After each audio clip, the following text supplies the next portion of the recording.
Bienvenue dans mon atelier, moi c'est Pépé. On se retrouve dans le 6e épisode du challenge lingerie. C'est un challenge où je vous apprends en un mois à coudre et à maîtriser la confection de votre lingerie. Là on s'attaque au bas, donc on va voir tous les types de culottes. On a déjà vu la culotte simple, la culotte haute, le tanga et maintenant on s'attaque au modèle le plus sexy, c'est-à-dire le string. C'est un modèle qui est évidemment très échancré. Le modèle a des petits anneaux comme ceci.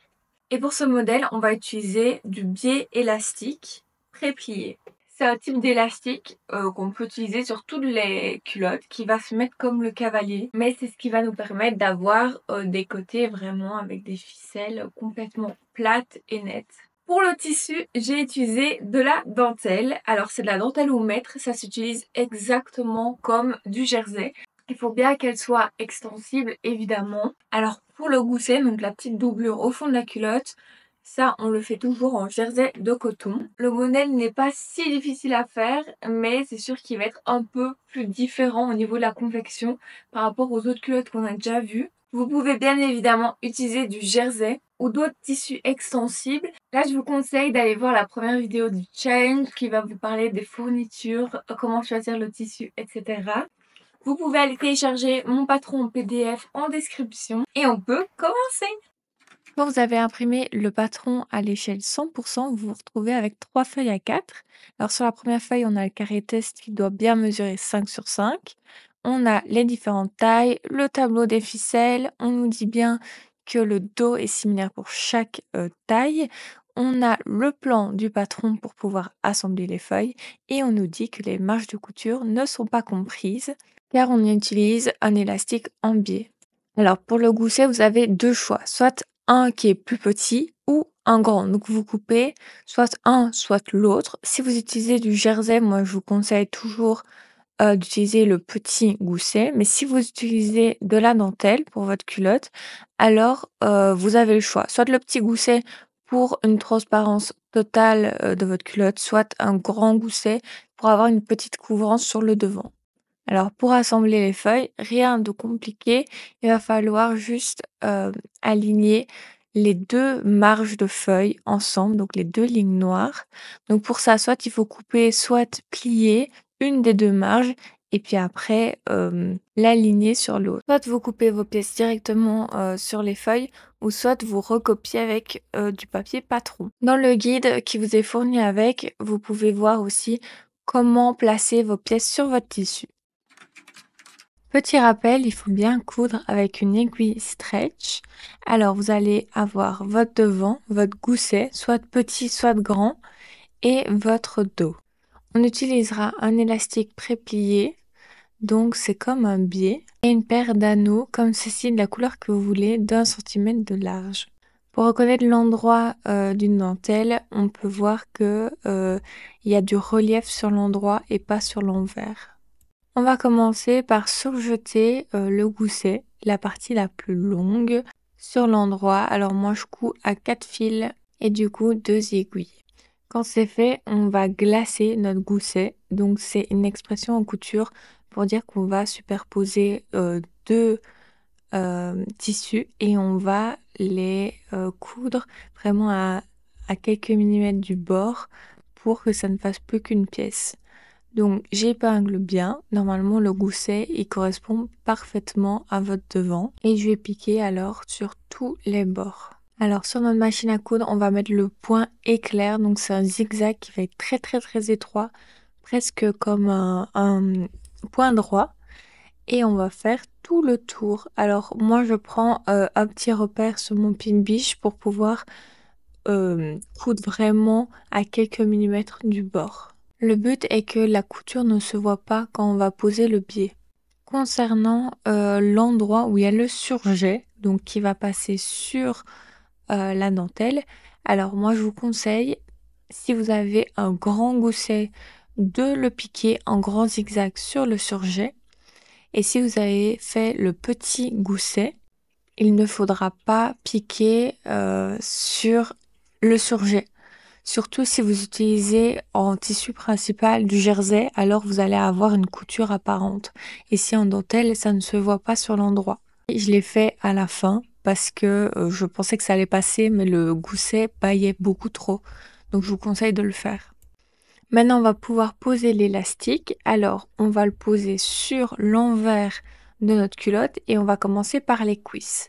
Alors moi, je vous conseille de commencer par les cuisses droites.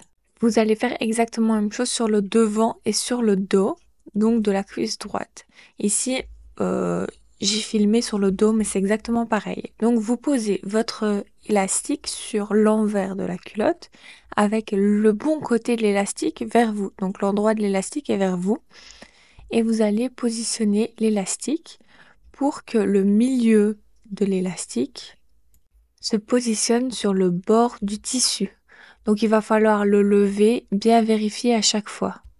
On va devoir légèrement le tendre, pas non plus le tirer, pas non plus juste le poser, mais vraiment donner une légère tension pour que la culotte tienne bien, mais sans non plus avoir plein de fronces. Vous piquez avec un zigzag large, donc entre 2,5 et 3 de large, et avec une longueur de 2,5 voire 3. Ça dépend de vos machines.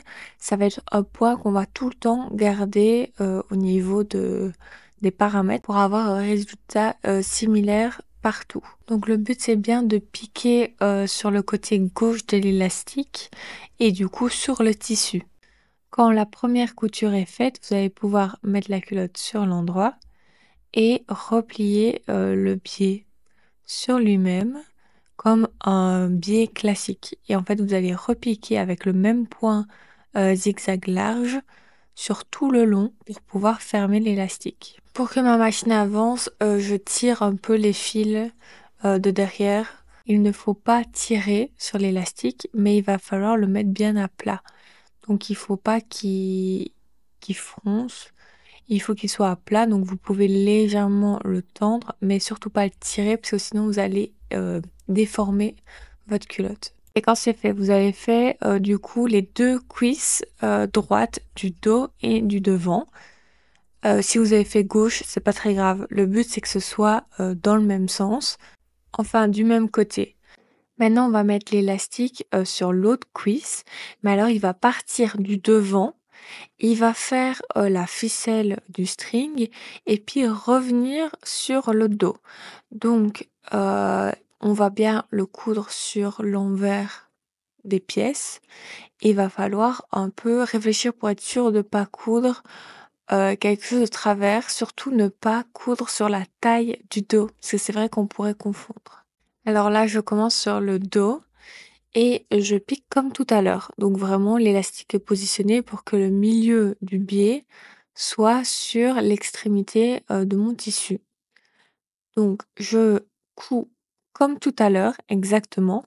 Et quand on va arriver ici au bout de l'autre élastique, on va faire des points d'arrêt.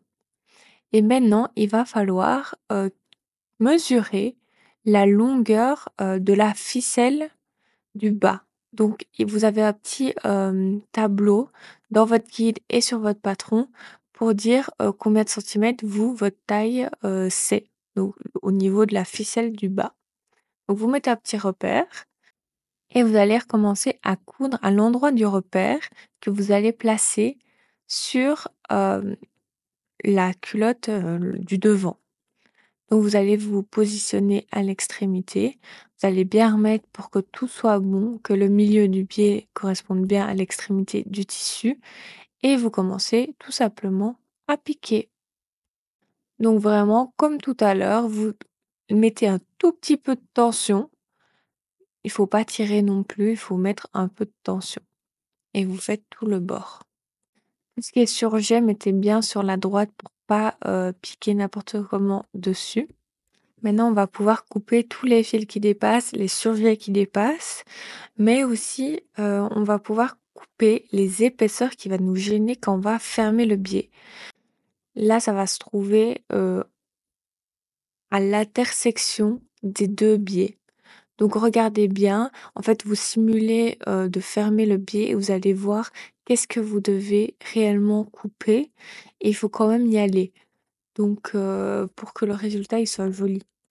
Quand tout est dégagé, on va pouvoir fermer le biais et piquer comme tout à l'heure pour, refermer le pied sur l'endroit de la culotte. Donc tout simplement, point, zigzag large comme tout à l'heure, ça va être exactement pareil. Et quand vous allez passer sur la ficelle du bas, alors ça va être, tout simplement le biais normalement il est préplié donc il va se fermer parfaitement et il y aura pas de souci, vous piquez dessus. Alors quand c'est fait, vous vous retrouvez avec, le dos et le devant attachés. Vous allez pouvoir couper, les extrémités au niveau de la taille, des biais qui dépassent pour qu'ils s'alignent bien avec le tissu. Alors vous allez prendre le devant de la culotte et vous allez vous mettre sur l'envers. Vous allez placer, un élastique sur la taille et vous allez laisser dépasser, 2-3 centimètres. Vous commencez à coudre au niveau, du premier biais, donc à l'extrémité, du tissu et comme tout à l'heure, vous piquez zigzag sur la gauche et vous faites bien attention, d'être bien aligné par rapport au milieu de l'élastique. Et vous allez couper une marge de 2-3 centimètres exactement similaire à l'autre côté pour avoir un surplus d'élastique. Et puis vous piquez l'élastique, sur l'endroit comme d'habitude pour refermer le biais. Ensuite, vous prenez votre anneau et vous allez le placer sur l'endroit comme ceci et puis vous allez, retourner le bord de l'élastique sur l'envers, comme ceci.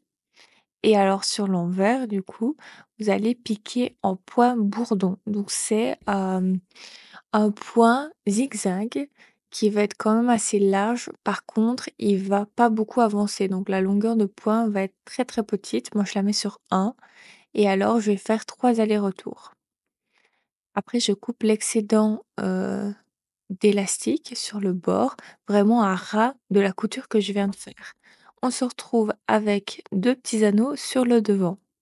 Et maintenant, on va s'attaquer à l'élastique qui se trouve sur la taille du dos. Alors, vous commencez par mesurer, l'élastique avec la longueur de ficelle côté que vous avez pareil dans le tableau de mesure, celle qui correspond à votre taille. Vous mettez une petite épingle et alors vous allez pouvoir la superposer sur l'extrémité, du bord de la culotte. Donc on est bien sur le dos, sur l'envers et sur, la taille. Donc comme tout à l'heure, on place l'élastique, vous savez bien maintenant et quand on arrive à l'extrémité, on fait des petits points d'arrêt. Ensuite, on va remesurer la même mesure que tout à l'heure et simplement couper l'excédent. Et maintenant, on va refermer le biais. Donc pareil, la deuxième piqûre, grand zigzag, vous savez bien. On le replie, on est sur l'endroit de la culotte et on pique comme d'habitude. Donc je vais mettre des fils pour faire avancer parce que c'est un peu compliqué quand c'est dans cette position-là. Et puis c'est parti. C'était le dernier élastique à poser.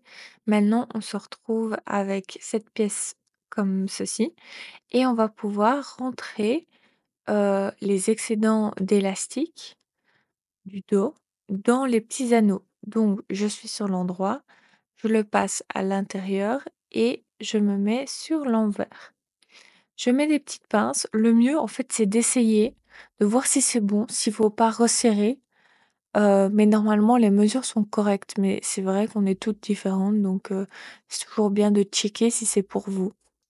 Quand vous êtes sûr de la longueur des élastiques de dos, vous pouvez simplement faire un petit poids bourdon, comme la dernière fois, sur l'élastique, comme ceci, où il y a l'anneau. Et puis après, recouper l'excédent de marge à ras du poids bourdon. Vous faites la même chose, de l'autre côté évidemment et voilà, c'est terminé. Vous avez votre super string, super beau. Sincèrement, c'est vraiment un résultat hyper professionnel, hyper clean. J'adore ce modèle.